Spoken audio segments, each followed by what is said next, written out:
So, did the internet jump to conclusions regarding Chris Evans? Perish the thought. Also, we have an update about the Venomverse, and has James Gunn done the unthinkable? All of this and more on Fandom Nonsense, coming up next.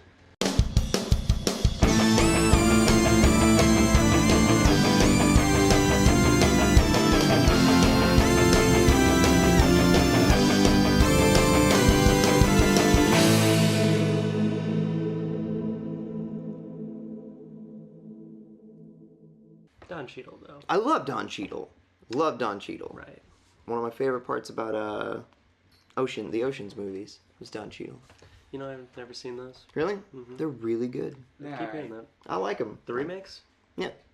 Or at least the first one's good. Third one's really good. It's got Al Pacino in it. Apparently they redid it again. Yeah. Oh, yeah. They're doing Ladies. Ocean's 8 with Sandra Bullock and some other people. And others. I don't remember who else is in that. I don't like how they're doing, they did the same thing with Ghostbusters, and I don't know, they're just nothing against women. It's just, why would you take movies Just don't put them in their movies. Ghostbusters was just bad, though. Right, that it wasn't because it was a female cast. True. Right, it's because it was just Not good. Yeah. and made to capitalize on having a female cast. Yeah. Which, would be cool for a new intellectual property. Yeah. To do that kind of thing. Exactly. But I mean, it's not even like Ghostbusters or some holy thing. They couldn't if they had made a good movie with an all-female cast, that would have been cool. Yeah. Right. Would have been good. Right. But nope, they made what we got. Right. Yeah, Femsploitation. I find it interesting that there's, for pretty much the entire run of the MCU, especially after the first Avengers movie and Black Widow became established, but there was always a lot of backlash about her not having merchandise or her own solo film and all of this, and cries of sexism. But then Captain Marvel comes along and she gets all of that, and it's not because Black Widow is a woman, it's because she's not as interesting of a character, and she's not as marketable to younger kids as much as a Thor or Iron Man or somebody would be. And the only there hasn't been a female superhero in the Marvel ranks that works like that. That works as just a superhero without having some weird Russian baggage. I mean, you could say Elektra. But even so, that was before the MCU as we know it. Right. And again, it's a kind of a character that, like Black Widow, if you don't do a movie where everything is scaled down to where they're particularly relevant, then you can't really have them in a full-fledged movie. And it feels like that's something that should have happened in phase 1 or phase 2. It feels like the scaled down things we're getting a lot, to me it seems a lot more divided. The movies are getting bigger and bigger. Oh yeah. And the shows are a lot of where the more grounded stuff happens in Marvel, more of the street side of things. Where she would fit in the Agents of S.H.I.E.L.D. universe. She would work there, but it's Scarlett Johansson playing her, and she's not going to do TV, so. Yet. I mean, Tom Hiddleston's going into a TV show. I don't know how big of an actor he is now. He's not huge, yeah. He's not getting away with him, and I think it's Scarlet Witch, whatever her name is. She related to the Olsen twins. She is. Okay, she looks. Sister. Yeah, okay, she looks just like him. And I've related. Yeah. She looks less shot out. Is that Oh yeah, okay? definitely. Can I say that? Yeah.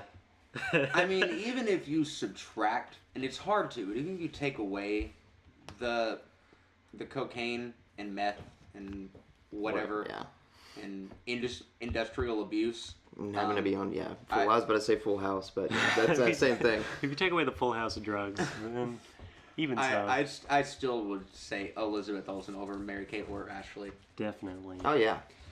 Definitely. Are there any others?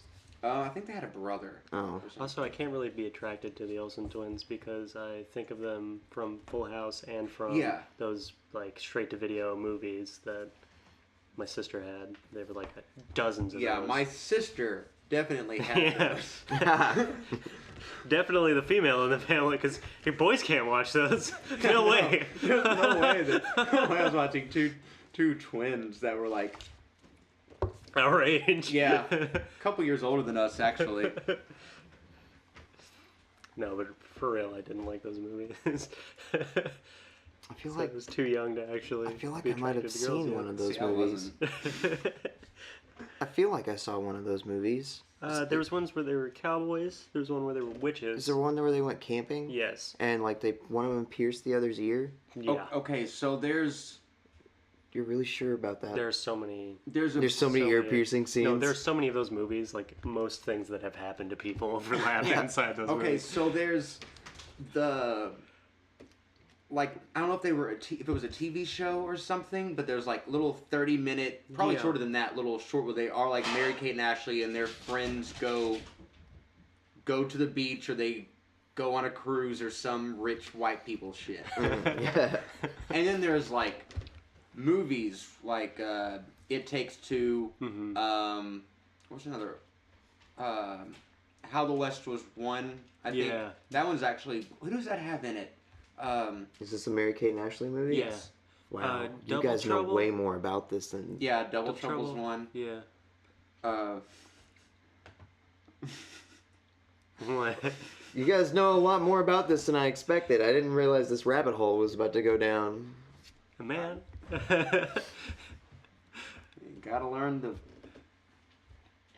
to something.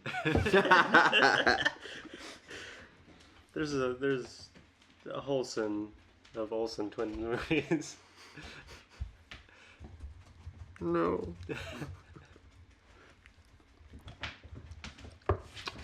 But You know what I realized today? Sex sells, she sells, down by the seas whore.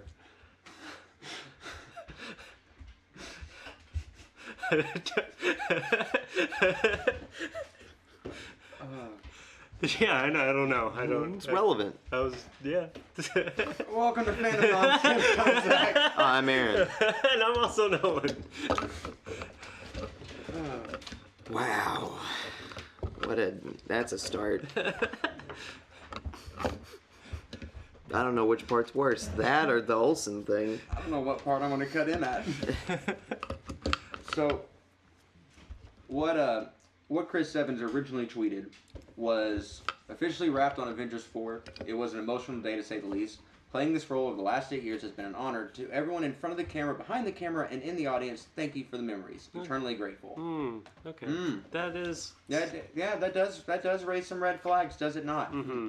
Why? Well, it's a little. It's a little What ambiguous. red flag does? Not entirely. I mean, they've already talked about his contract being up. Yeah, Right, but contracts get renewed all the time. Truth. Also, it's a little ambiguous. He's just thanking people that he's like. You could say that. Yeah. At any point, he could have said that after the first Captain America. Right. And he's like, "Thanks for being on this journey. It's been awesome to play this role for the past 2 years." You know, you could say that at any point in the career, but I mean, it does sound like it could be either of those things. That he's like done with it, or that he's just being thankful for what has already happened. Yeah, many fans saw this as confirmation that Captain America will be one of the heroes meeting their demise in Avengers 4. Consequently, they took issues with Evans for apparently spoiling a major plot point on social media. Via The Hollywood Reporter, Evans made an appearance at AIDS Comic-Con in Chicago this weekend and decided to play coy regarding whether his character will survive. I should clarify that I know I did tweet something that made a lot of people think that it was in some way a spoiler, and I should clarify that regardless of how Avengers 4 ends, I would have tweeted the exact same thing. So, Okay. I mean, it's... Yeah. I think it's likely because, I mean, his contract is up, which doesn't mean anything, but it's a good time to get out if he's going to. Yeah, and especially with the finality of where we're at in the story. It also seems like if he doesn't, then he's gonna be Captain America forever. You know. Like, Yeah, and I don't. Old man Captain America though. I mean, Right, but I mean, for his career, I True. can see how he wouldn't want to do. want to try to get into something else. I would immediately want to springboard my momentum from that series to do something else. That I He really wants to wanted get do. into directing. I would like that. I've seen like 1 or 2 of his movies that he's done outside of being a Captain America, and they What were has he just directed? no, not directed, acted. Oh, just acting. Oh, Yeah, okay. and they're See, cheap, cheesy. They're not that good. I mean, they're good, but they're weak. I can't remember the name of. He's on like a subway, or he's on like a train. He was in. All the surviving people in the Scott world are Pilgrim. on that train or something. Oh yeah. well, even No, he if- wasn't. Was he? Wasn't he? Was that? Vegan guy is Superman. No. Sure. No, Even the second guy, the movie star. Skateboard. Yeah. Yeah, that was him. Yeah, he was really good in that. even if Chris Evans wanted to stay on indefinitely, Marvel wouldn't, because the actors demand and get more money As every time goes single on. yeah. time. Yeah. Like, Right. But at some point, it seems like how much money could he really ask for that would be a problem? You know? I mean, From Disney. when you have 4 or 5, People doing that. yeah, like, I mean, imagine the budget on something like Infinity War or Part 4, because those actors in their individual roles are like the top billed actors in Hollywood because of those roles, and Right. they're all together in one movie. Right. Mm. And then that movie, I mean, Avengers 4 is probably worth even more than Infinity War was, because that has the pedigree of having the first 3 Avengers movies Right. behind their credits now. So I think that someone will stay on. I really hope that really hope Hemsworth stays on for a while, because there's a lot more to explore. I feel like that character's fresh, honestly, now under Yeah. YTD's hands. Yeah, I recently watched both Thor and Dark World. I watched Dark World last night. And it was, Dark yeah, World is- it wasn't bad. That's the only MC movie that I found to be a chore to get through. Yeah. Like, I watched it once and I did not enjoy it. Yeah, That's probably one of the ones that turned me off of the MCU for a while, until Phase 3. Yeah.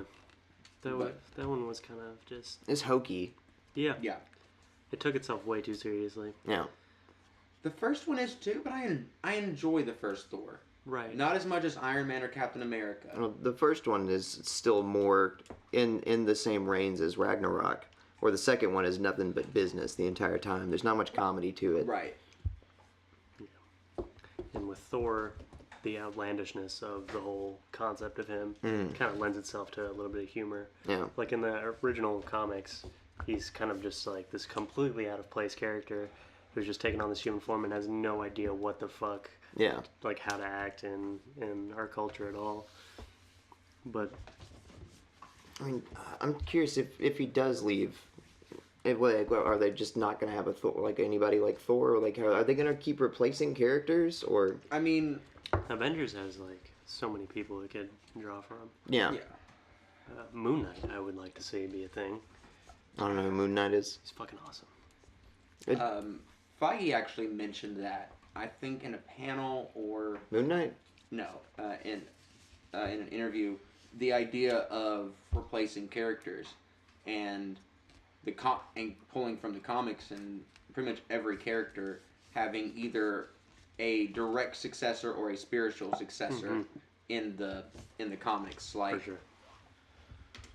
Bucky is going to be some kind of replacement Mhm. of either Bucky or Falcon is going to Right. be some kind of replacement for Captain America. Yeah. Yeah. In the comics, I think they had Falcon do it whenever Cap got shot. Well, by- Bucky's been Captain America. Oh, yeah, that too. But I mean specifically when Cap got shot by, was it Bullseye? It was one of the sniper themed villains. It was Shot him. Deadshot. Was it Deadshot? Deadshot's DC. Yeah, that's right. Okay. Yeah, okay, yeah. Bullseye and Deadshot are like mirror images. Of one Kind of, yeah. Yeah. Yeah. Bullseye's got that cool, like, I like his design better. Oh, He's got, like, I the don't. blue and white. But that white mask on Deadshot and with the red and black. He's got the too bull- much shit going on. Oh yeah, he's like Super Gun. That is cool, but it's very 90s to me. It's very like I think Bullseye's super Todd McFarlane. 90s. That's- Especially thinking of Colin Farrell. Bullseye reminds me of like 70s spies. Like, See, the only interpretation of Deadshot I have is Colin Farrell. I don't really know Jack Diddley about. You mean The Bullseye? Daredevil Daredevil movie. Oh, okay, yeah, no, fuck that. That's not one. That's not. I don't have. I have. He's the I never miss. Right, no, Bullseye's got like the. And I don't like the bullseye on his head. Half mask. Sorry. What? In the comics, he's got this like cool like half mask on his head, and it's like dark navy blue, and he's got these like white solid lines. He looks really sleek and cool. But yeah, no. He shoots Cap, and then Falcon takes over, which I think would work in the movies. But that got a lot of backlash actually in the comics, so I don't think. Probably still. I mean, once they're gone, I feel like a lot of their gas is gonna like evaporate. It's gonna slow down the superhero movies on their side. I don't think so. You don't think so? No, because I think that the second wave of heroes is just as strong, if not stronger. It has stronger potential, definitely, than the first wave. Right. I don't.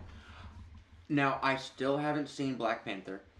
I just saw that recently. Okay. Yeah. Now, to me, I don't find T'Challa interesting at all in Civil War or Infinity War. Like, he just seems like an accessory. Yeah, he's more of a set piece in either of those. They're just kind of setting him up in Civil War and in Infinity War. He's just kind of like he's there because Wakanda is where that's happening. Is he a character in his own? Oh yeah, he's great. That movie has some it's pieced together weird. I feel like pacing is kind of off some places, but other than that, like they establish what T'Challa's about in the movie well enough to where you're like, he's a cool character. I mean, he doesn't get as much service as some other. He doesn't get as much as Cap or as much as Iron Man or Thor or anything, but you still like him at the end of the movie. Right. He does a good job of being somebody specific and unique and charming in his own way. But I feel like the whole world of that movie was great. It was, honestly, like the entire world of Wakanda was great, and they brought back you just saw it, but the what's his name? The guy that plays Gollum, he's in that movie. I can't remember. He has the robot arm. Yeah. Dude with the robot arm. It's Andy Serkis. He was in Age of Ultron. He was? Yep. The reason he has a robot hand is because they made it because Ultron cut his arm off. That's cool. Because he got really mad because he said he reminded him of Ultron reminded him of Stark, and he's like, I'm not like Stark. Just had a hissy fit and cut his arm off. Well, fuck. Yeah, the Claws actually was an original villain of Black Panther, the first iteration when it was T'Chaka. And he has a different outfit on. Fucking cool. But yeah, they really tied that together well and merged the comic book universe and the MCU together. And Black Panther very well. Man, I didn't realize that T'Chaka was the comic book version. I thought it was T'Challa. It's T'Challa's the first. I think. Is T'Challa the dad? No, T'Chaka's the dad. T'Chaka, okay. T'Chaka, okay, all right. Yeah, and it switches hands at some point. I think maybe the first run of them, T'Challa is the Black Panther, but it still references him and his dad as being the Black Panther before him. So it was like, yeah. Okay, yeah, because So chronologically, T'Chaka's the first, but the first one that appears is T'Challa. Yeah. I think. In the comics? I think so. Okay. See, because that was making me think of like Ant-Man in the movie. It's not what's his name. Yeah, it's Hank Pym. Yeah. Instead of it being Pym, it's Lang. Yeah, they just jumped ahead in the movies. That's another character that I think is really, really good and interesting. Actually, both of them. Fucking Paul Rudd and Evangeline Lilly. They're great characters. I can't think of their names right now. The Wasp. Oh my god. I'm gonna kill both of you, I swear to God. With each other. Whap!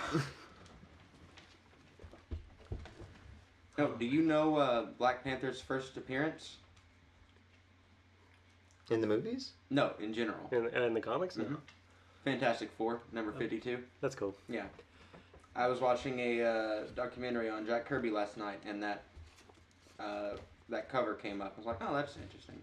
July 1966, and it was T'Challa. I don't have any information on it, but you should read that. We'll read that sometime.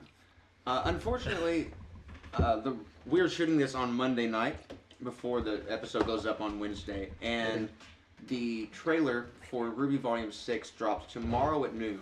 So, Ann and I will do a little special punch-in on that tomorrow for you guys for a first word. So, here's your first word, and we'll be right back.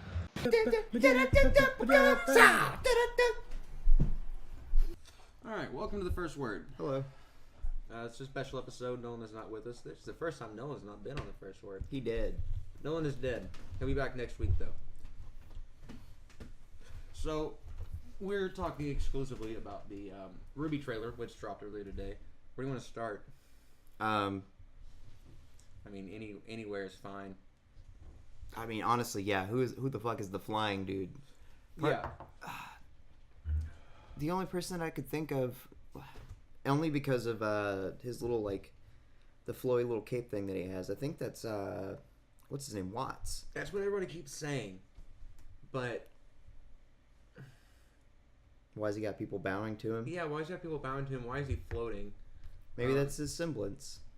I mean, I guess we haven't seen that's a weird semblance. That flight? Yeah, That's a cool semblance. it's a pretty cool. Maybe it's not flight exactly. Maybe it's like levitation. Yeah, or not even just levitation. Like telekinesis, maybe. Isn't it like moving things with your mind though? Yeah. Yeah. Including himself. Okay, that's fair. Or he's moving his clothes, lifting him. That's why they're all wavy and flowy. Still though, if it's just a semblance, why are people bowing to him? True. Where's he from? Atlas. No, I don't know then. I have no idea. I'm pretty sure it wouldn't have mattered where you said. I still would have had no idea. Yeah. No, just this was a big. The whole trailer mainly is my main questions throughout all of it was who's this? Who's that guy? Who's that woman? Why does that guy look like Chad? Yeah, the mob lady and the purple one. Mm-hmm. I think she was a mob lady. She's got credits like not scattered about, but like all over. The fat lady that had with Chad and the other dude that looked like the chick. Hmm? There was a woman with her. Yeah. Was it? It was a woman at the table. It was a woman were those both dudes? I think so. Okay, I thought one of them was a woman. I might be wrong. We've only watched the trailer like 20 times.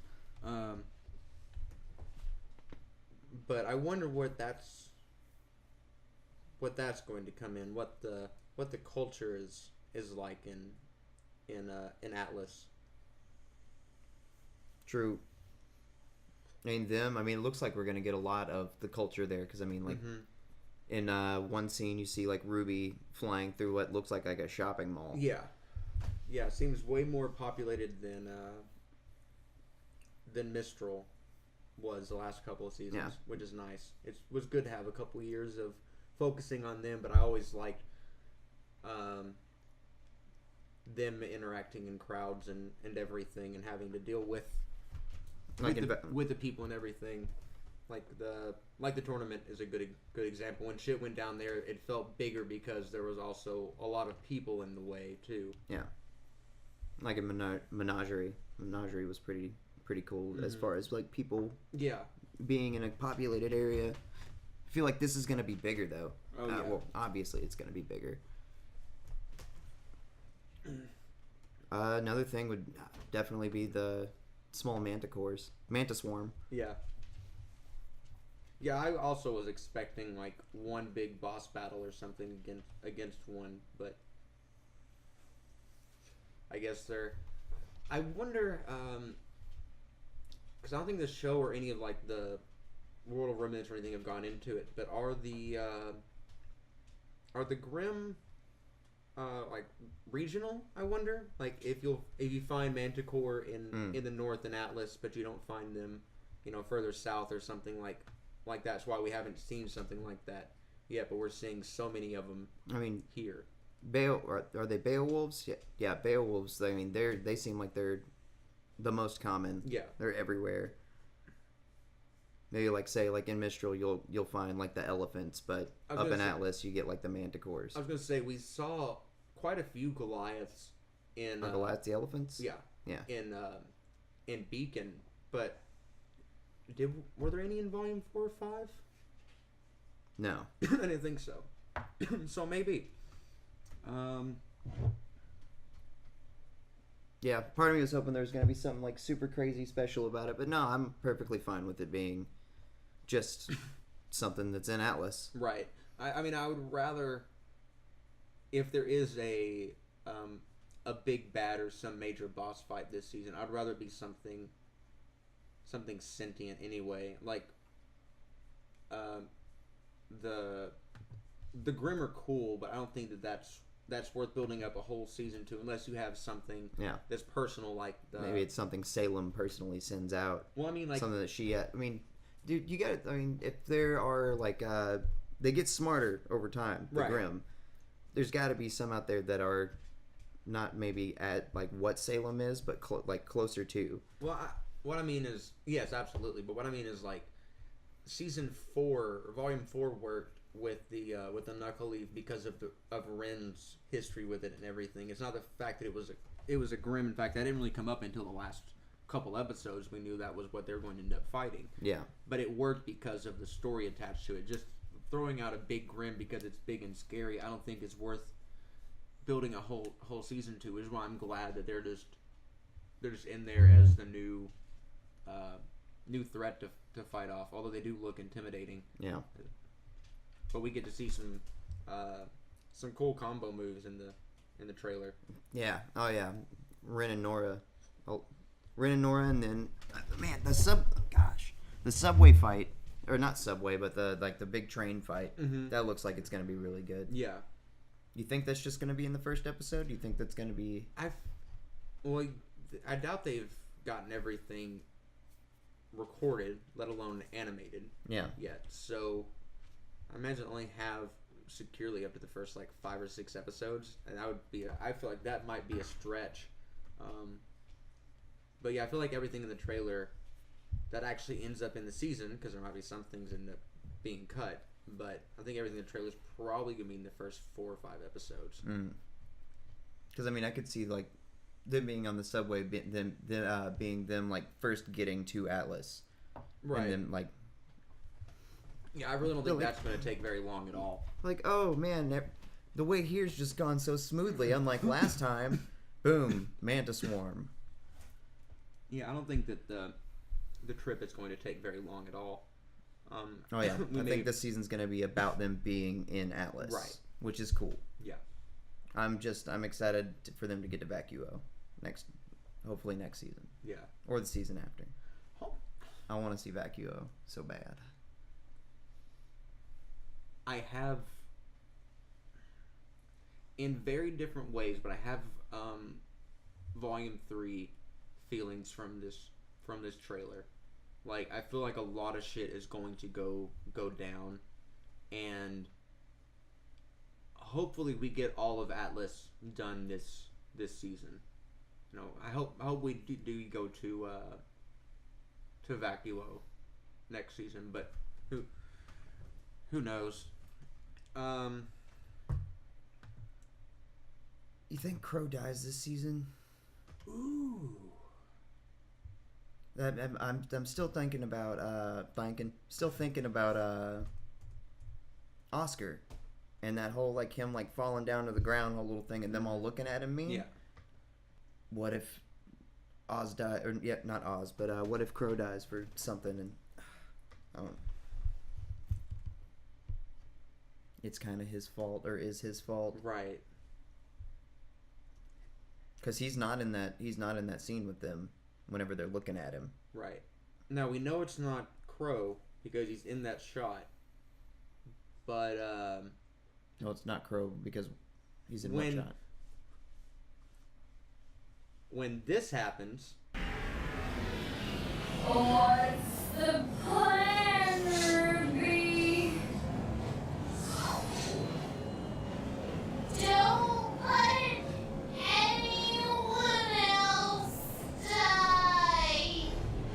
Crow's in the shot with them, so we know it's not Crow. But is that a general statement of their experience, or does somebody die? I feel like it's just a general thing. Because, I mean, everybody that was on squad was in that picture, I'm pretty sure. Well, we don't have any of Ranger there. Were they not? Or Junior. Yeah, no, they weren't. They were on top of the subway? It was just Oh, Ruby. wait, God, I keep saying subway. It was just Ruby and Crow Eat fresh. on the subway. At that spot? Mm-hmm. At the very end of the trailer. It was all of Team Ruby and Crow. Yeah. You just said Ruby and Crow, and I was like, wait. But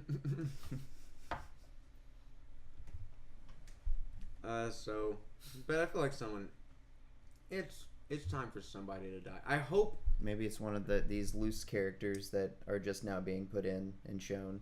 Probably like the lady with the robot glasses. Yeah. What's up with robot-eyed Katara? Fucking Maz Katara. Yeah, what's up with her? Why is she important? The internet is speculating that she might be some kind of silver-eyed person. And she had her eyes removed? Well,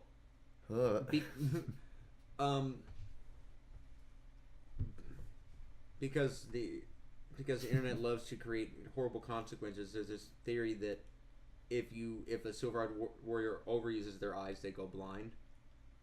Which I think is an interesting take. Like, yeah. that would be cool to see. I hope that's not true, though. Yeah. Can they still use their power after they've gone blind? Apparently with Atlas Deck.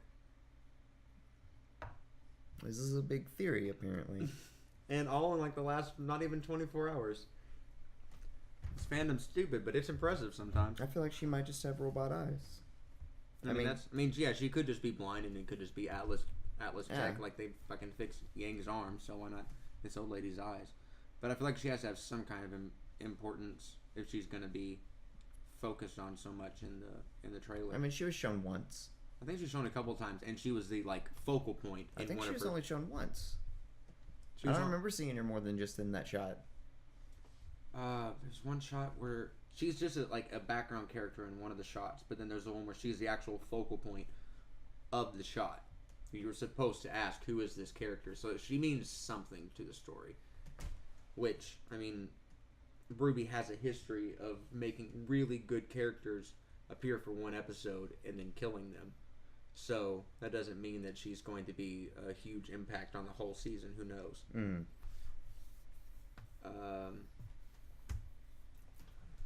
So, you hinted at it briefly, I think, but Oscar.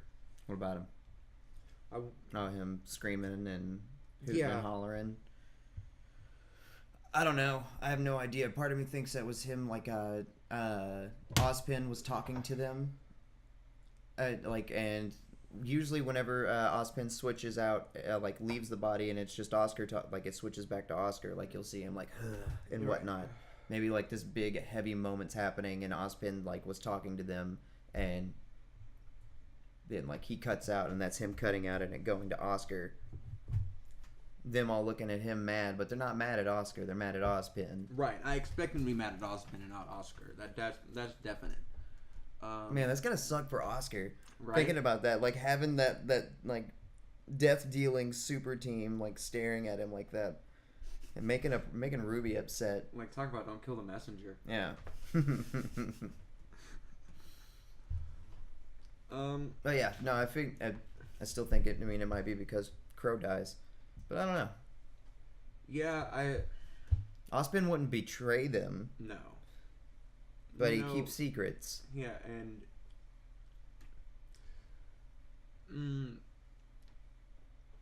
Ozpin's what I'd probably call definitely lawful neutral, with a very open mind towards what is permissible towards the greater good.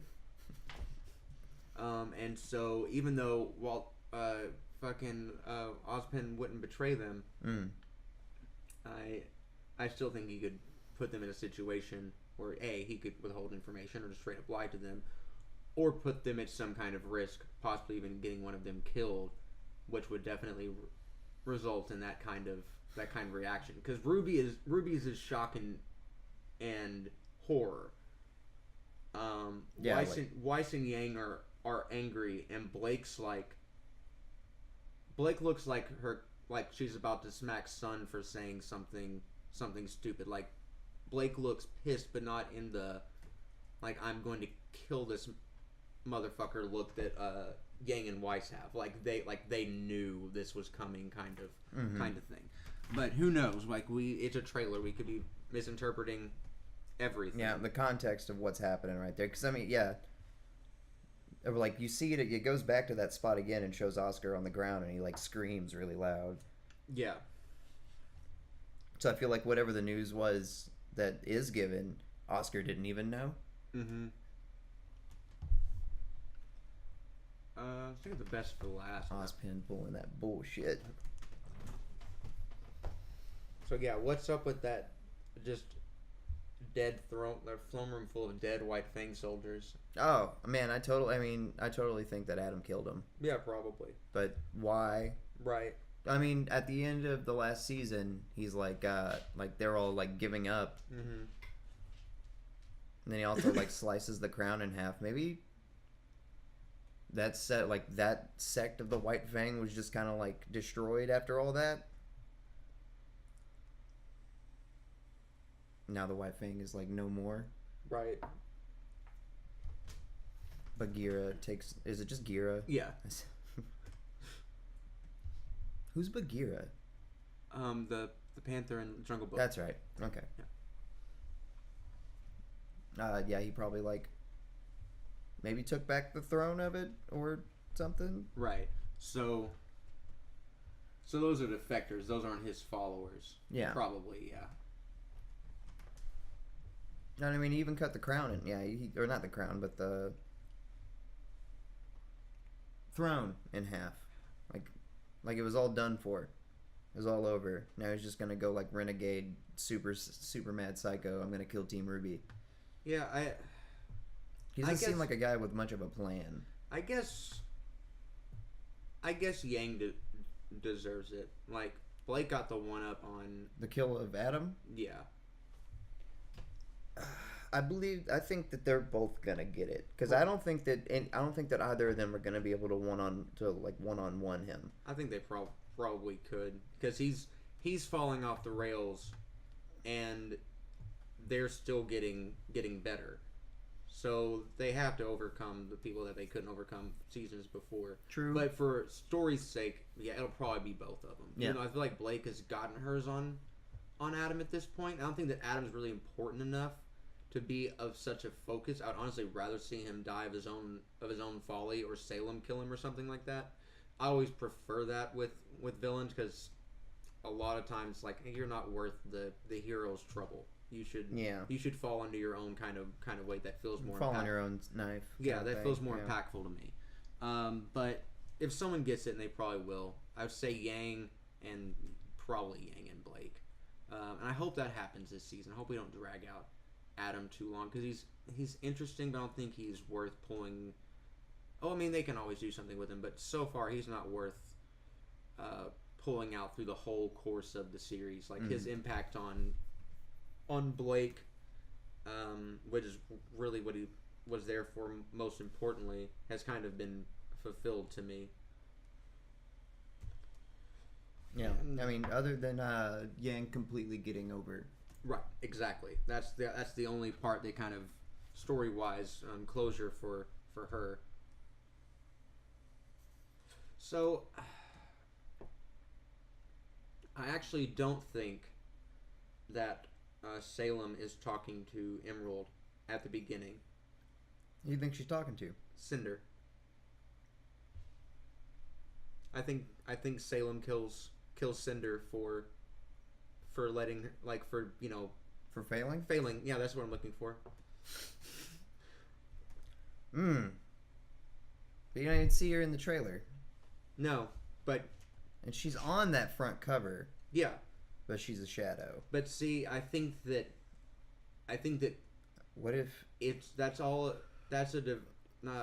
deflection. Yeah, she's coming back, but she's she's not going to be a main thing. Maybe she tries to plead to Salem. Maybe she tries to make a stand against her. I would rather see her go against Salem. But I think the horror on there's one shot of Emerald where she just has the same look that she had when she saw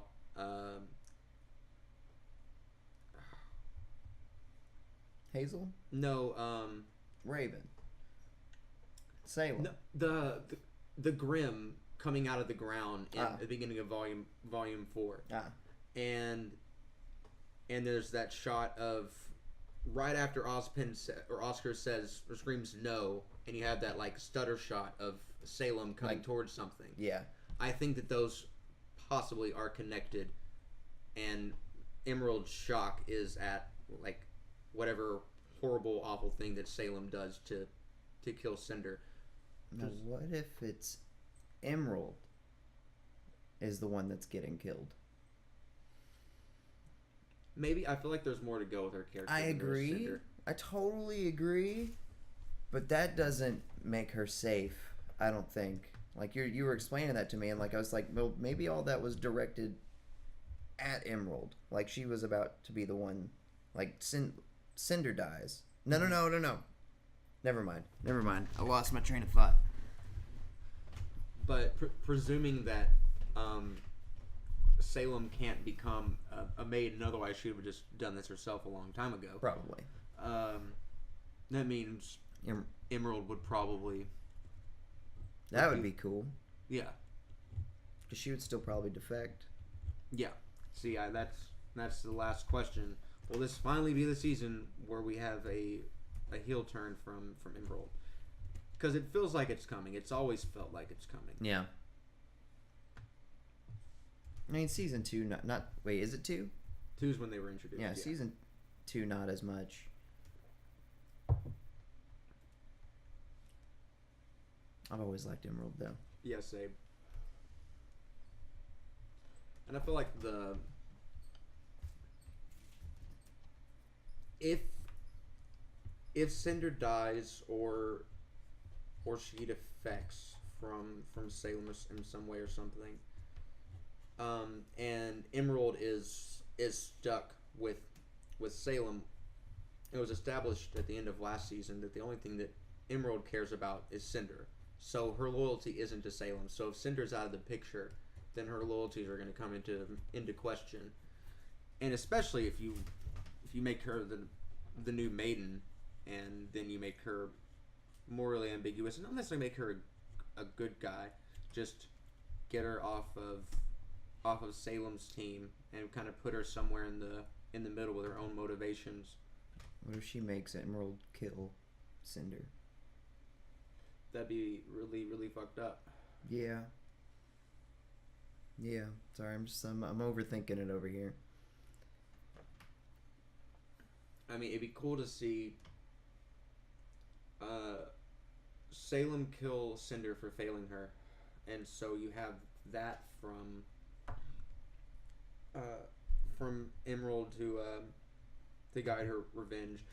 But she also has a grudge against RWBY and her team, because if it wasn't for them, it wouldn't have happened. It wouldn't have happened. Yeah. So it's not that she helps them necessarily so much as they happen to have similar goals.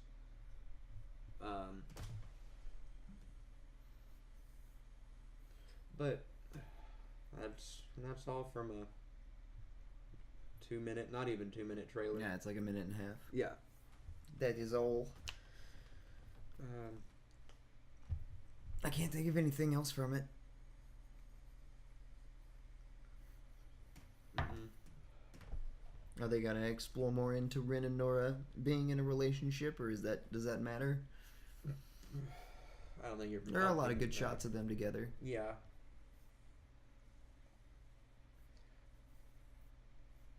No, I only should someone die, someone that we actually know.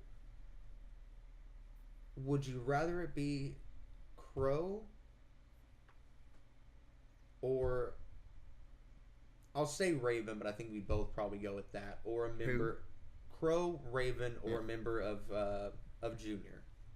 Oh, definitely. Like, well, I mean, obviously Raven would be my first choice, but Crow, honestly, I don't want anybody from Junior to die. No, I think that they've died enough already. All of their legends die, and so I think that that's going to happen at some point. But I really hope it doesn't happen so methodically like that, where it's like, oh wait, it's been 3 volumes, time for another member of Juniper to die. Oh, that would be such shit. Oh, I'd be so mad.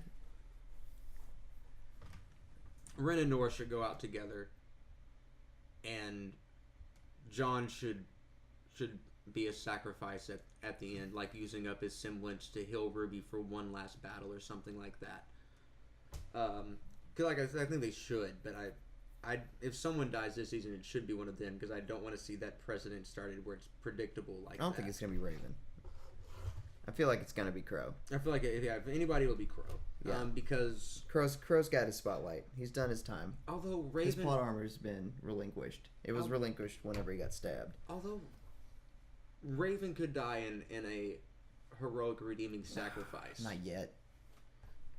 She hasn't had that. Like, I feel like there's more time that's needed for that. Yeah, I think that we won't even see Raven interact with anybody. She's going to be back at her thing and doing her Raven thing, but we're just going to see some internal conflict every now and then. Probably won't see her for the first half of the season. It's probably why she wasn't in the trailer at all. I feel like we will see her at some point this next volume, but it won't be important. Or hell, maybe her conversation with Ty at the... Yeah, Ty. Oh shit. Yeah. Oh shit. Oh, I hope he's coming. I hope he's coming with a... I want to see his... I wonder if he has a weapon. He is a weapon. He is a weapon. They told me to clean my weapon. I washed my hands.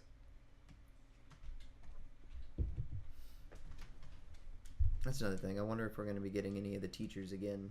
Or are they just gone? Like Oobleck and... Well, when we get back to where they live, probably. Yeah.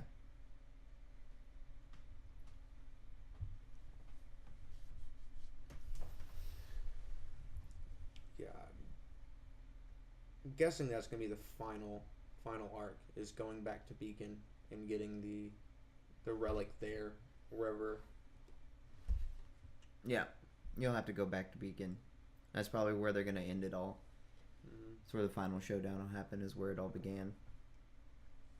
So cliche. Anything else before we magically cut back to yesterday? If any of... No, I got nothing. Alright, that's the first word. Alright, welcome back. So, with Venom's $80 million opening weekend shattering box office records, it's only for October. No. So, kind of, they did well. They did well with Venom. It did well. A lot of people are still talking mad shit about it. Right, well, I mean, it brings itself on itself. Yeah. It brings itself on itself. It brings Venom on itself. Thank you.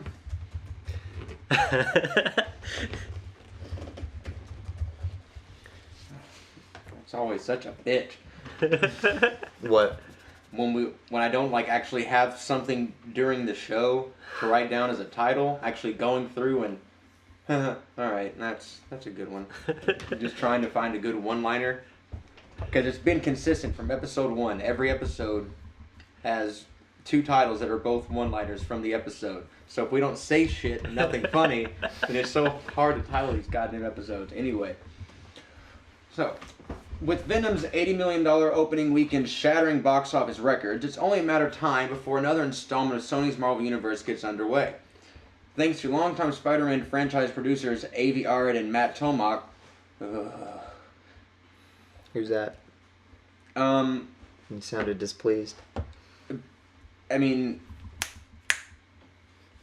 Arad, whatever, is basically responsible for every horrible decision made in both Spider-Man movies. He's the reason why there was Venom in Spider-Man 3. It's like, hey, kids like Venom, and Sam Raimi's like, I don't. And these movies are like set in like the 60s kind of aesthetic before Venom was a thing. It doesn't make sense here. You should do Venom. Yeah, I'm not gonna do that. Do Venom.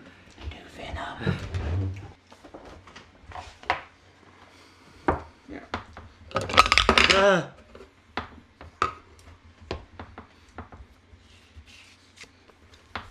You were saying? Thank you for that audio cue. News of the project, along with Jared Leto's casting and director Daniel Espinosa's involvement, first made headlines back in June. There has been a lot of new information since then, but in a recent interview with Collider, Arad and Tomac provided a brief update on the film. Arad offered the non-committal response of more or less February, when asked when filming might start. However, he confirmed that Leto is still attached to play Morbius. We also know the filmmakers are sticking with their script written by the team of Bert Sharpless and Matt Sazama, who are responsible for Power Rangers and Gods of Egypt. I wanted to see Gods of Egypt. It looked like overly saturated and like heavily CGI'd and stuff, and green screens all over the place. Yeah, it was Prince of Egypt, live action. Do you remember that? Yeah. Yeah. Prince of Egypt I liked a lot more, but I don't think I've seen Prince of Egypt. Really? that's really good. That's like first or second thing DreamWorks ever. Is that like where they put the goat's blood up? It's this. Yeah, no, I've totally seen that movie. Right. There's a cool musical scene where two wizards are making snakes fight with God Snake. Is it actually Prince of Egypt, like live action though, or is it? I mean, pretty much. Okay. If you take... Oh, we've already digressed. This is a major one. If you take the cultural context away, especially the part of the country that we're in and we grew up in, how fucking ridiculous are those stories? Like, you're just like, it's like just... Oh yeah, that's the one with the goat's blood? Yeah. Kids movie with the goat's blood. Yeah. Like, There's your second title. Fandom Nonsense, the one with the goat's blood. He turns the river bloody, and then the two wizards are like, hey, we can do that too. Look at us make this water turn red. And then... I moreover want to think about in the past, like, who is the preacher or guy that said, just cut off that goat's leg and rub it up top of your door and you'll be safe. It was like... Get your goat's blood here. Yeah, blood of livestock has been significant in like pretty much every world religion. I mean, because it's like lifeblood, you know. There is an internal logic to it, like. Yeah. I mean, without sacrifice, without medicine and science and everything, like actually like understanding. Okay. Well, it's the same thing with air. Well, if you cut off the air supply or if you drain all the blood out of something, then you deprive it of life.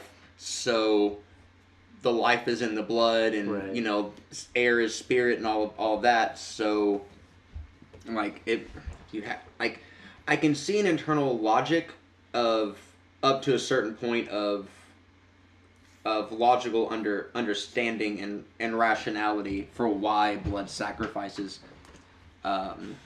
Yeah. But it's still weird and it's still like it's still really violent and strange and I'm more over like why put it above your door? Oh, because it was like the spirit won't come in here because we've marked it with this sacrifice of blood from an animal that we needed. Yeah.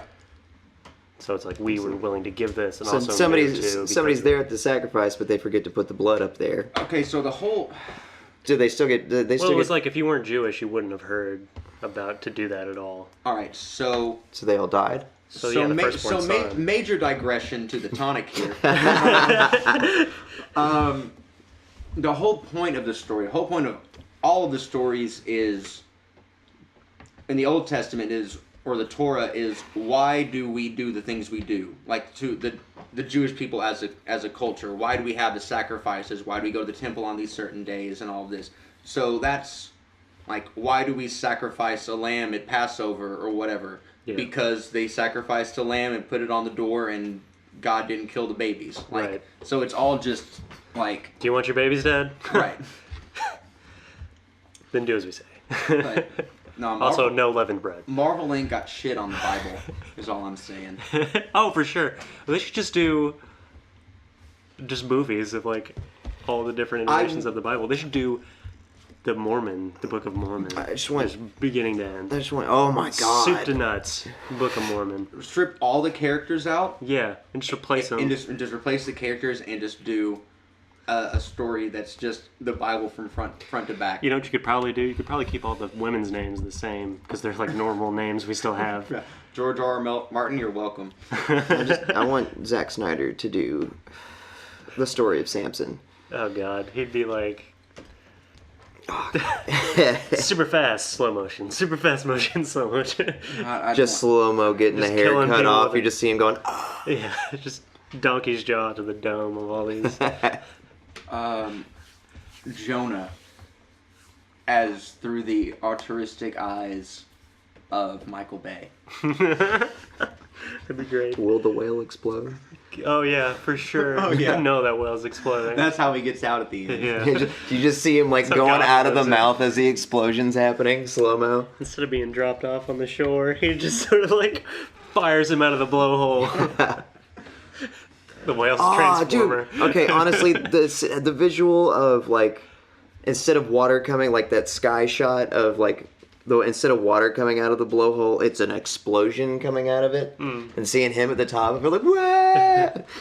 So, speaking of the Bible, the producers were also asked about the possibility of an R-rated film making its way into the shared universe after many fans were expecting Venom to be given such a rating. If the success of the story depends on it being R-rated, then of course we can do it, says Arad. But at least for me, I have grandkids, kids, whatever, all these things, and some of these movies they're dying to see. You know? As I took my grandson, 7, to the recording sessions of Venom, and he had the time of his life. Tomac echoed these remarks.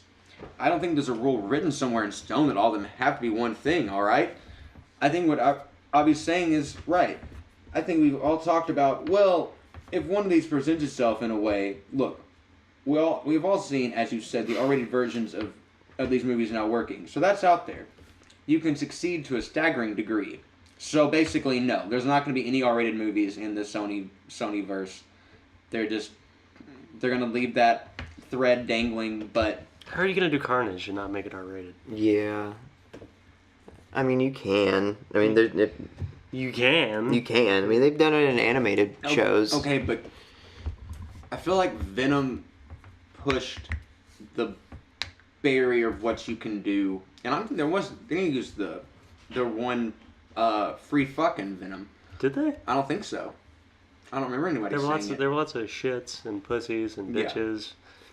Yeah. But as far as like the tone and everything, I don't think you get more out of PG-13 than you can with Venom. Like going to a Carnage in the MCU's version of Spider-Man, I could see because like you could get a little bit darker with Venom, or with a Venom character in there, and then go right at the edge of PG-13 with Carnage. Yeah. But here I feel like it requires that leap from Venom to get to Carnage. Right, because if you're already skirting the line of what PG-13 can do, and then you introduce Carnage, it's like, where do you go from there? Right. Because Carnage is supposed to be a departure from Venom in a more sadistic direction. But here's the thing, Mr. Arad and Mr. Tomac. Who gives a fuck about your grandkids, first off? fuck your grandkids. Don't make movies for kids centered around complex anti-heroes. Like... Pick a different character if that's what you're on about. Yeah, like, you can't be true to these characters and make them for... Your kids. For your kids, and there not be a hero to counterpoint them. You could even have the story from the perspective of Venom and have some no-name fucking faceless Spider-Man just swing in and punch him every now and then to give the kids someone to root for and actually like a grounded good in the story. But the subject matter you're working with is already skirting on that line of ambiguity that's too complex for your fucking kids. Right. If your kid can conceive of a giant beast that will bite cops' heads off. Yeah, right? And is like, cool, then how much further can you really take it to them? I mean, direct gore I can see being an issue, but like, at the same time, don't make movies for kids if like you're already in this spectrum. What? Stop. You guys made me think like maybe you should do a movie about the prankster. You guys know who the prankster is? Yeah. It's a Flash villain. Yeah. Okay. The one that's like crazy and whatnot. Yeah. It's a snot gun. Yeah. Get it? Is that the trickster? Yeah, it's the trickster. It's yeah. a trickster.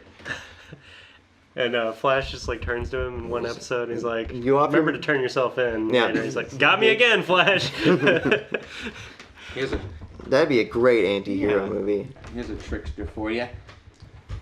James Gunn to possibly write and possibly direct new Suicide Squad movie.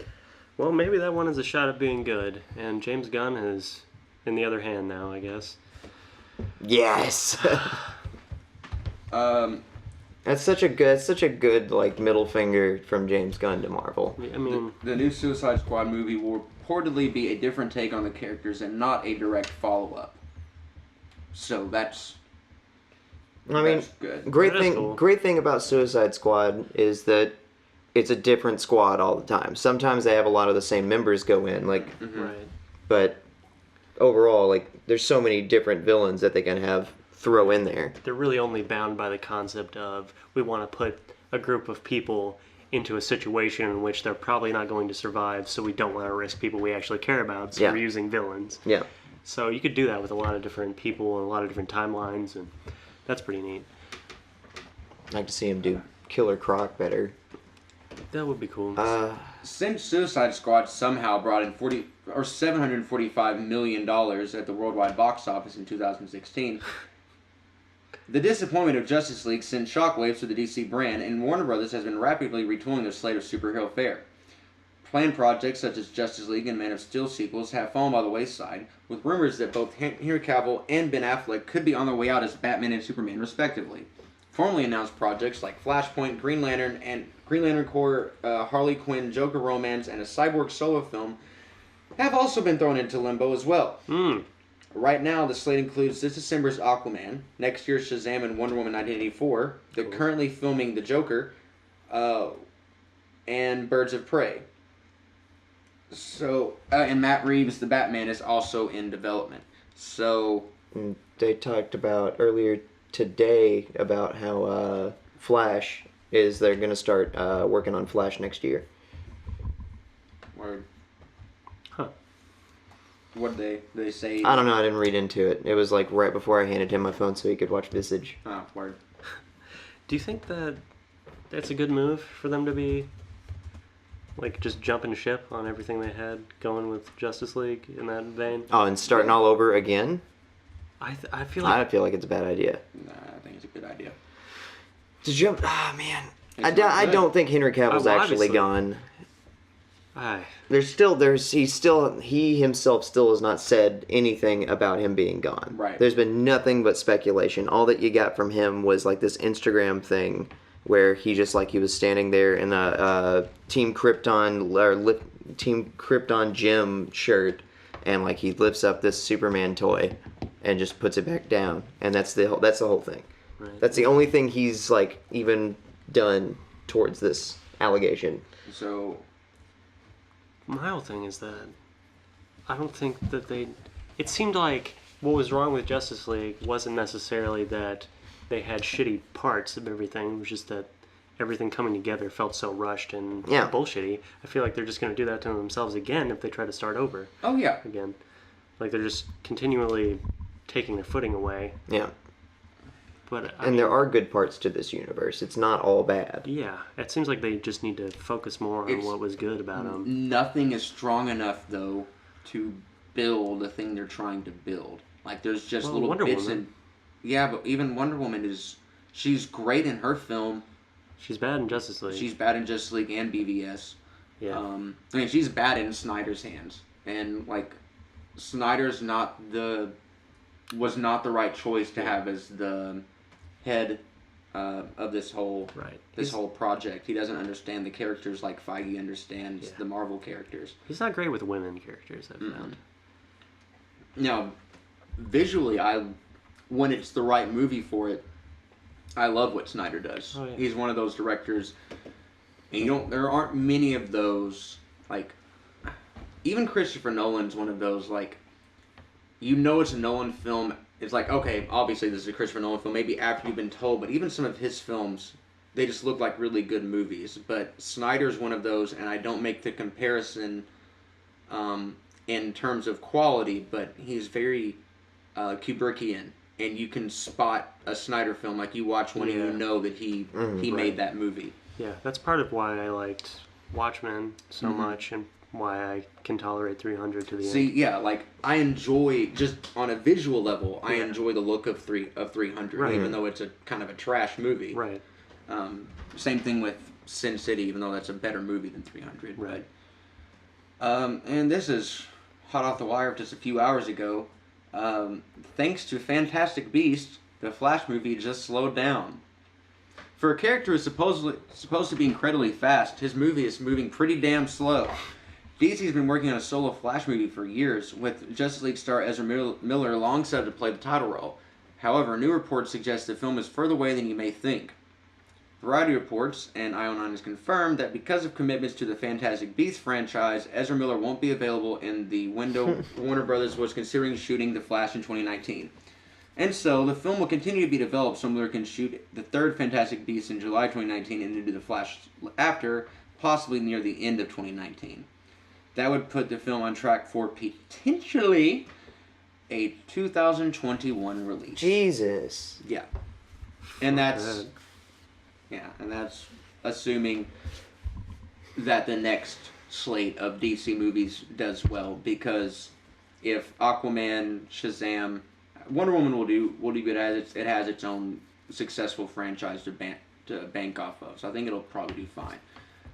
But maybe it doesn't. And if the next slate of DC films don't do that well and aren't shown to be an improvement, we'll probably see some more films getting dropped, especially ones that aren't very far along in development.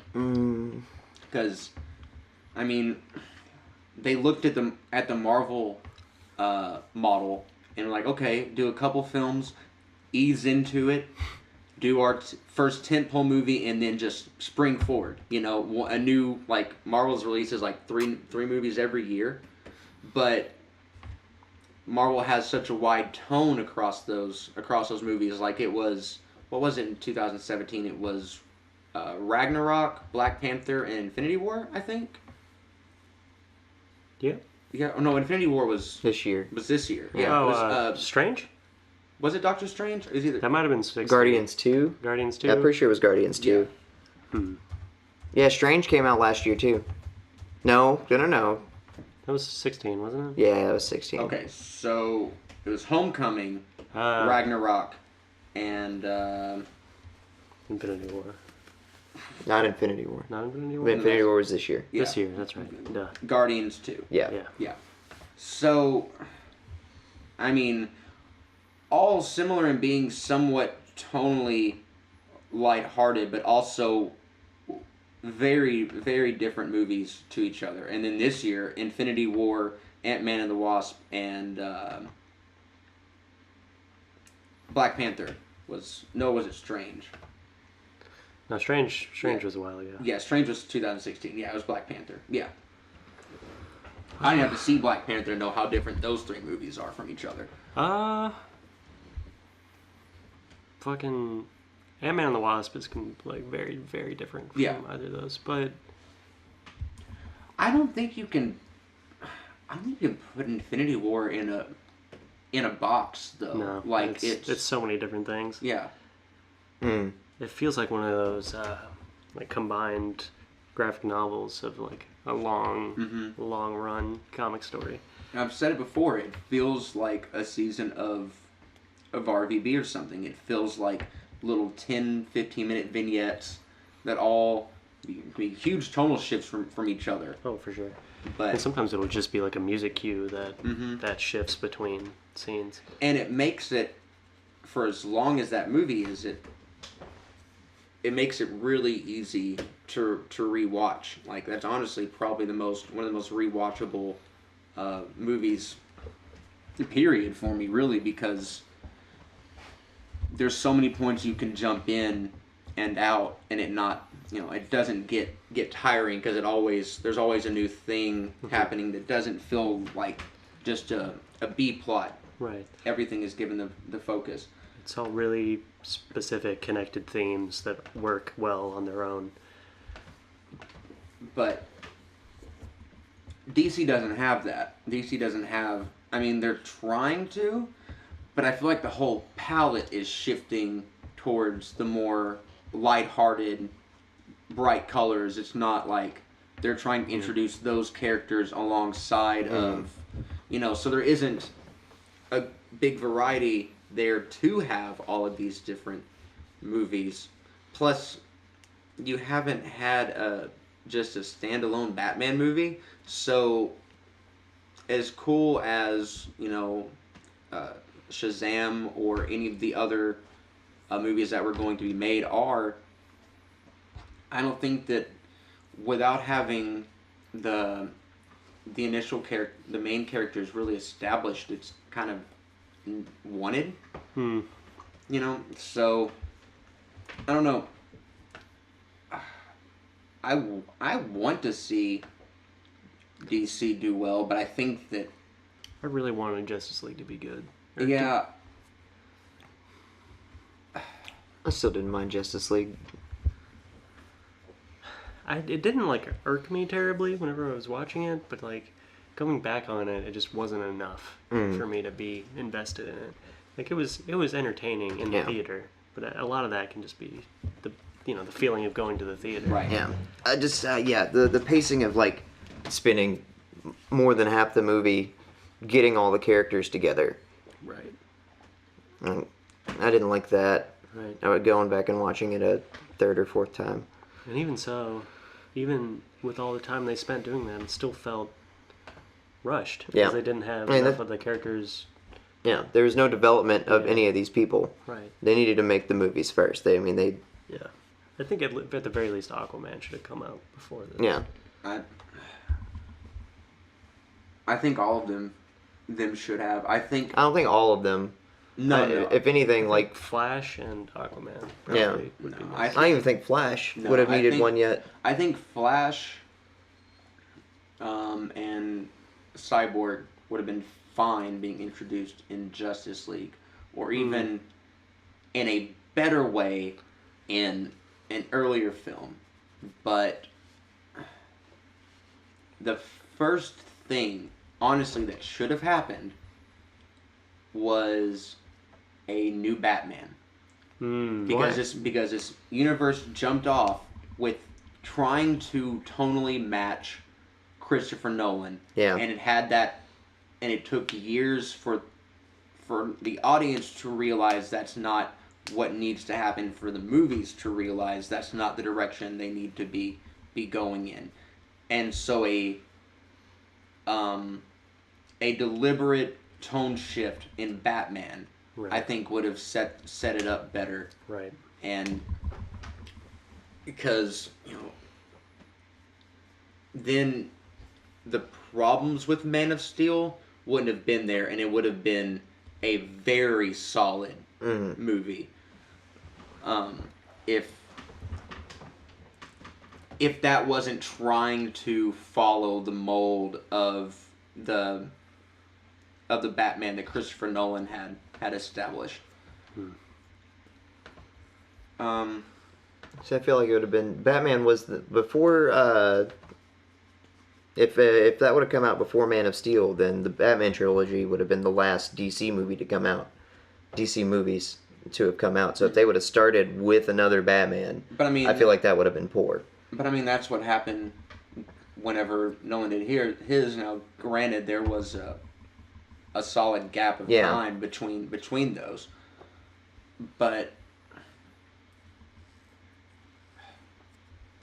I think that the only flaw to me in my logic is the fact that Dark Knight Rises isn't very good, especially for a Christopher Nolan movie, and especially of that trilogy. So I don't think the hype would have been there of another Batman movie as much. But if Dark Knight Rises had been as good as The Dark Knight, or if he just hadn't done a third movie that he didn't really want to do in the first place, then the hype would have been there, regardless of it being a new director and new actor. You know, that had happened before. They, you know, like going from Burton and Keaton to Schumacher and Kilmer was the same kind of shift that had happened, and the audience had accepted that. Right. Batman Forever has, like, I think it has the highest opening day records or something. Like, Batman Forever was really fucking successful in spite of the slack that it gets now. I love Batman Forever. It's my favorite of the. Is that the one with Schwarzenegger? Really? No, that's the one. That's with, Batman and Robin. Yeah, that's Jim Carrey and Tommy Lee Jones. Yeah. That is a good movie. Yeah. Honestly. It's super watchable, but It's super watchable. I think because Burton already had a treatment in mind for it, already had like one written, he was going to do it, but then they kicked him out of the project. I feel like there's enough of him in there. it feels like a Burton movie. It's the perfect weird 90s thing to have that colorful camp thing of Schumacher, but it's just dark enough to have enough of Batman Returns in the first one, which edgelord me as a child loved Batman Returns, but honestly I don't really care for it now. I don't fuck with Batman Returns. Although, but the first Batman 1989 I fuck with. See, Batman and Robin is the best one. We can all agree on that. See, like, Batman and Robin is a little too much for me, but I love Batman Forever. I don't know, it's probably because it's the one that I had as a kid. Well, I had Batman and Robin as a kid. See, I still didn't like that one. See, I had all of them as a kid. My dad like had anything DC. I remember Batman and Robin coming out and loving the shit out of it when I was 7 years old. Bat skates, man. Because like I watched the fuck out of our Batman Forever videotape. So I think that if they had done that and had just recast Batman and kind of tonally shift it to start setting up the DC universe, I think that would have worked better, because I mean Batman still hasn't been the main protagonist. Like, it's jarring how much BVS shifts like whose perspective you're supposed to take or whose side you're supposed to take throughout the movie. Right. And I don't really. Iron Man is pretty much always, up until Infinity War, Iron's pretty much always the pivot character and like the POV character in the Avengers movies. Like, you're pretty much. Do you agree with him in Civil War though? I mean, Civil War takes side. Yeah, I do. For the most part. But even then, it's a direct dichotomy of Cap and Iron Man's perspective. But I don't think, to me, there isn't a main character in Justice League. Like, even in Infinity War, it still feels very much like Tony's movie. Like, even, like, it's still he's still, like... Right, because they hint his journey is kind of the focal point of everything. It's Tony, Doctor Strange, to a certain extent. I feel like before Doctor Strange, Thor. Yeah. Thor's is the second biggest. Oh, yeah. Biggest one. Cap and... Yeah, honestly, like... And Cap's role in the movie is really, really small, but the way the movie follows him and he leads the story. Yeah. I would say, yeah, the big three are the main ones. Thor, Cap, and Iron Man are the main ones that you follow throughout that movie. And I don't think that Justice League, to me, doesn't have that. In general, or just the movie? The movie. Okay. Yeah, of course, yeah. And in general, I mean. Truth, justice, and the American way. Yeah, exactly. Yeah, it's soups. But this Superman isn't. It's Superman, more Batman, than and Wonder Woman. Yeah. And But- Aquaman. But Sort of. yeah, but this Batman isn't established at all, and with any kind of like solid foundation, Yeah. and the Superman isn't that kind of Superman. You know, Right. he's not. He doesn't have that kind of. He's a little formless. Yeah, Yeah, they don't push on the truth, justice, and American way. They just call it doing the right thing. yeah, Right. and They're more vague about what kind of hero he is, honestly, Which- in the live action. yeah, Yeah. which is to their detriment, I think. Yeah. Because I think they were maybe worried that if you pin down Superman too hard, that he loses his mystery and isn't as cool. But he's one of the characters See, where. he needs to be a Yeah. Boy Scout. He Right. has to, well, he more- doesn't have to. Right. I guess. I mean, I was just talking about Gods and Monsters, where General Zod is his dad. I mean, I love that. But I think once you get to Justice League, you need Superman to be Yeah. very defined. for him to be ambiguous as to how good he is, or Right, something like that. that's- And That fucks everything giving up. him that dark perspective isn't that good unless that's exactly what you're Right. going You for. have to wait for him to legitimately have reason to feel that way, Yeah. like he does in Injustice Oh, and yeah. stuff like that. So, wipe everything. Start with Batman. Work your way up in terms of grandiosity. Start with Yeah. Batman. Then, who would you say? Wonder Woman or Aquaman? Wonder Woman. Wonder Woman? Aquaman's way more grandiose, having to do the whole Atlantis thing. Yeah, true. Yeah, I think as far as powers, Wonder Woman. And then is more Flash would be grandiose, before Aquaman too. Honestly, if you're gonna Yeah. go by what's more grandiose, he. but visually. Oh yeah, visually, like he would be one of the easiest Well, people I- to do. Yeah, More okay. chaotic. Okay, also. let's. Depends on who your villain is. Like I mean, At this point, yeah, Flash is definitely one of the main Mhm. top bill. and man, if they were gonna revamp everything, they They should need take. Green Lantern. They can't make a solo film out of Green Lantern. Unless it's the buddy cop thing Yeah. that we talked about before. Right. Like making us just a standalone, like just Hal Jordan or just John Stewart. Like it's been showed time and time again. You Kyle can't Rayner, make yeah. a hero that its main color is green live action. You just can't do it. Okay, It's not possible. Oh, because of the bad CGI. That yeah, too, but it just doesn't happen. The Hulk sucks. No offense to what's his name, Ruffalo. You're wonderful. But those movies are terrible. Green Lantern movie was terrible. You can't make a movie with a green main I hero. mean, Okay. Incredible Hulk, isn't that? With Edward Norton, yeah, it was bad also about pretty that? bad. It looks weird. that was the first one. The right? villain was No, bad. that The was the- pacing was wrong. Okay. Them having Oh yeah, Abomination. no, yeah, no. The first one, I like the first one better than. Oh yeah, the Really? first whenever Yeah. their first way of trying to make comic book movies be comic booky. Yeah. Oh yeah, campy. Yeah. Eric Bana's my shit too. I'm I love actually- Eric Banner was Bana. cool. Bana was a good Bruce Banner. That's true. I'm actually thinking about getting off on some Fantastic Four tonight because I could actually go for some cheesy early fucking comic book camp. Oh yeah. I might join you for that. That sounds nice. Anyway, Anyway, you just can't do a Green Lantern You movie? can't do a green movie Why? because I just explained it. I mean, they don't work. But Okay. that's like, you gave 2 examples. It needs to be 3 for it to be a role. Well, I mean, okay, there are 2 Hulk movies that are both bad. But they're the same IP.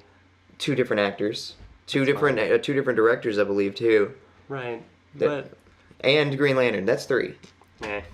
okay. There's got to be another green person that's done terrible. Well, Green Hornet, but that doesn't count. Okay, so Batman, Flash, Aquaman,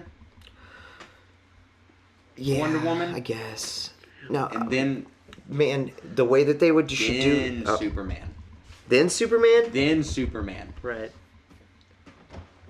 You've established some some scope and everything. To add Superman to that world where the metahumans are like already established in like a lower rung of power. Do it like and they've have done it in the Superman do CW thing. universe. Yeah. Kind of, basically. Right. And then, I don't know if I'd call it Justice League. I call it Super Friends or something. I wouldn't use. No, it's gotta be. They call it. But then you need Apache Chief, and you need. No. Oh god. Okay, so the way that they should make since they're showing off like in their like main title for the live action stuff, they show off all these other characters that aren't in the universe yet. Mm-hmm. Do it like they started it. Start it like they started Justice League Unlimited with Green Arrow. Have him have it follow the little guy. Like follow his perspective of all these gods and bigger people. Yeah, like. But could you do that? Can you do that with Batman? No, because he's been working on the ranks with them, like with these gods for so long. No, he hasn't. Well, Well, I'm thinking he's saying- still in the Unlimited universe. right. If you were gonna do it that way, that would be really cool. If we saw like from the perspective of one of the lower powered characters, like fucking Wildcat or something like that. And Batman still has the idea of protecting the world. Green Arrow and like the Question and smaller villains like that.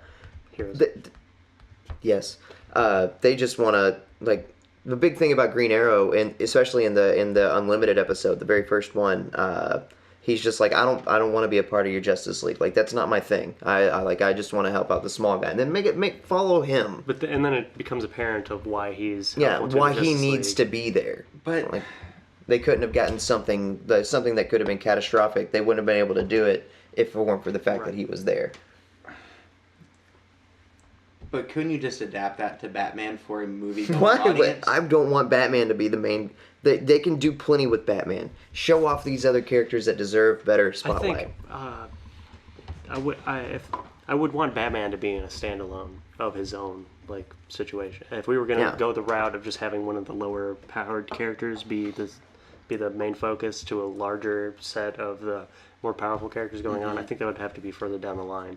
I think we should start with, like you said, Batman, because Batman's been shown time and time again to work in a bunch of different tones and different directions. Yeah, it's not hard to do Batman. Right. Apparently. Yeah. Well, I mean, it's not. It's like you can pretty much just if you stick to a direction with Batman and make it consistent and feel To real. itself. Yeah. Then he works because there are themes that are universal there. I know how a Green Lantern movie would work. Yeah, You exactly. You build up to Superman, and you build up to a first iteration of the Justice League, something loose. Something that could just be Batman and Wonder Woman and Right. Yeah. And then you kill Superman in that. What? Get your death of Superman. Go ahead and do that. You know you want to have some kind of big comic tentpole moment like that. Because then once you introduce Superman, you always have the problem of why does anybody else do anything ever? Right. You know. I mean, that's But all about that's- power scaling, right. really. Like in Justice League, he wasn't as like crazy super powerful as they made him. He got hurt a lot. Right, but I mean that would be the point of doing the perspective from one of the lower characters thing, because, like in the whole point of that episode with Green Arrow that It's Aaron was Green talking Arrow, about. Superman, Supergirl, and right the he's showing- Atom. Yeah. No, it's somebody. It's like Shiny Knight or something. no, it's the guy that's in like he's in a white suit that holds his inner. He's made of Captain energy. Atom. Captain Atom. Yeah, it's like showing that they can't be on the front lines of some of the larger conflicts, but they still have important jobs to do. It's like showing like how a private can be an effective unit in. I think that in a works larger war. in a serial. I think that works in a B plot. I don't think that works as the center of a. But that was of a like mo- it contains story. Oh yeah, no, yeah. It kept Green Lantern was a reoccurring character that like kept getting made higher and higher into stuff. Green Arrow. We can't. Yeah, damn it. But I mean, like you could do it like Saving Private Ryan. Like they weren't on like the center of the main conflict there. They were just sort of in the conflict in a separate sort Yeah, of. but I don't.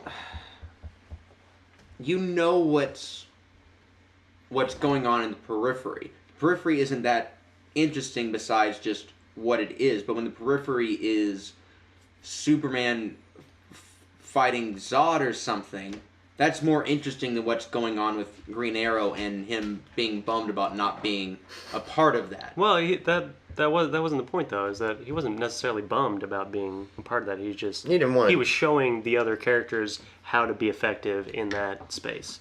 And I think that if you already had movies where like Batman and Superman are fighting these grandiose gods, and you could even have like that movie taking place during the timeline of one of those other movies, so that you wouldn't feel like you were missing out on the main conflict there, but you just got more of the world. Okay, that I can see. Yeah. But then after you kill Superman in the first Justice League, then I don't think you should kill him in the first Justice League. I don't like something. Killing him early is I think not the a good second idea. Second one would be Something good needs at to the happen end to of the second Superman. one. I think building a relationship with the Justice League before they, because that's got to be a whole Justice League thing, having having everybody there, because he's gonna get killed by Doomsday. That's how he dies. I don't think there's any other way that he's died. I mean, But you need that. I feel like you need to bond with it. That's a big. That's one thing I don't like about this Superman is like you haven't been able to bond with him as much. But if you actually have all of the characters have their own movies that aren't just walking advertisements for other movies. Yeah. And they're individually established, and you have a whole movie of them being established as a team, and you believe in them as a team at the end of it, and then their emotional center gets ripped away, and so the next wave of movies, you can introduce characters like Shazam and Green Lantern and stuff, Red Tornado, and also have the Justice League fall apart over that course of time. So when Superman comes back, the team is in ruins, and then then you have a third wave of bringing everybody back together. Only this time more triumphantly, because you have the whole established cast and everything. This time it's personal. This time it's personal. I mean, if there's another way to do it to get Superman out for a while, but I think that you need to establish it, and establish the team, and then disrupt it, and then bring it back together. I mean, you look at it, that's basically Marvel. That's basically what Marvel did. Yeah. And it's worked. Killing Superman. Why can't they kill Batman? Because I don't think. But How's not Batman gonna come back? Because he grabs Darkseid's belt, and it didn't actually kill him in the explosion. It sent him back in time. Oh wow, that's strong storytelling. That's a real thing. Just add time travel into it. That's totally a real thing. I know it Oh, is. yeah, and then you re-release Batman 1989. It's the same movie. It's like shot for shot. Just like, No, you just put that movie back in theaters.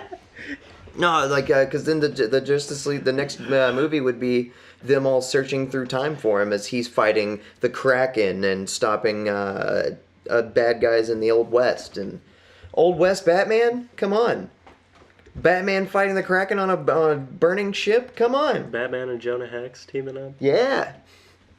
That happened. Yeah. Yeah. That would that'd be cool. Kill Batman. Don't kill Superman yet. I don't think that Batman's important enough to the team. Like Batman is I feel like he is a defining member to the team. Batman More is than the intellectual linchpin of of everybody. More than Superman. No, absolutely. But it's because of the tension that Batman creates against the team. So you take Batman away, and it feels for a while like everything's fine, but it doesn't have that tension between him and Superman of what's right and what's lawful and all of that. Right. I think they need each other, but if you take Superman away, I feel like the whole thing falls apart. You take Batman away, it stumbles around for a while without its head. Right. Yeah. It's like if you take Superman out, it's like you don't have a quarterback. If you take Batman out, it's like you don't have a coach. That doesn't make. Yeah. you know, sports and comic books totally overlap. I mean, I think the same parallel exists for Wonder Woman is a running back. for Cap and Iron Man. Superhero football. Like, if you take It's a video game. It should be. Oh, it fucking should. It should be a video game. Superhero football. oh my god, Yes. yes. Ah. Dude, Black Panther would be the best halfback. Marvel versus DC superhero football. Oh my god. Oh. Deadshot would be a killer quarterback. Okay, so Superman would definitely be a quarterback. You- Or Hulk would would be a no? tight end. No, Superman would be a fullback. Most definitely. Superman would be a linebacker. all right, so we Oh Or a god. safety, rather. Yeah. got some shit to talk about. Bye.